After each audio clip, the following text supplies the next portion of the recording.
Love is blind, as the saying goes. Although, in the case of Professor Q, it would be more accurate to say that love had rearranged his vision. Which would explain why, on that gluey winter afternoon, with the air weighing heavily on his brain, when Professor Q gazed as usual through the stainless steel grille over his narrow little window, he didn't see the ocean. Nor did he note the emergence of a razor-sharp sun slicing the water into thousands of glassy splinters, or the continued existence of the bright, soldierly dredgers that were always working in the bay, the mechanical arms flexing up and down into the seabed. No. What Professor Q saw was the city he had lived in for many years swelling into a head, then slowly rotating to show him its other face. He didn't notice this face at first. He was preoccupied by thoughts of a 5-digit number, which was linked somehow to an old friend of his. The two of them had once been very close, but now the friend seemed shadowy and small, like a cockroach hidden in a dark corner of his memory, feebly waving its antennae. He extended a finger and carefully tapped the number into the keypad of his new smartphone. His hand was tensed, as though opening a safe. No, as though setting the code on a bomb. It couldn't be a phone number, he thought.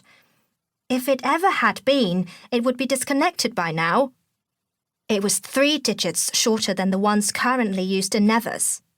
And yet, when he pushed the button to dial, the call connected, making his heart thump wildly. "So, you remember me at last?"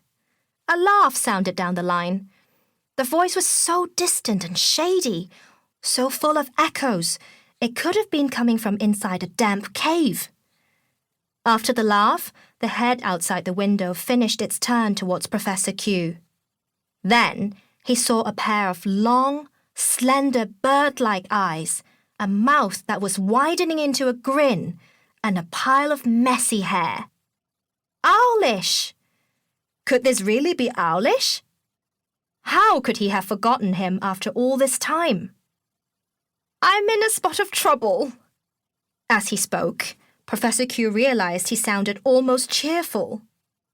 He was reconnecting with an old friend, and already he felt as though his situation was starting to improve. He was half a century old, embroiled in his very first extramarital affair, and everything suddenly seemed much less terrible than he'd been imagining. His bland, uneventful life finally contained something worth talking about. This was cause for celebration, surely. He poured the tale of his twilight romance into the phone, after which Owlish chuckled heartily, then suggested paths that had never before occurred to the professor. "What you need is a love nest." A love nest? Owlish's words appeared in Professor Q's mind as a map. The lines and contours of this map resembled the Nevers he knew, except many of the roads and districts had names he hadn't heard before. When he thought of Nevers, it was all sunshine, dusty glass, and the smell of banknotes. But the place Owlish described was heavy metals, damp cloth, the scent of plastic.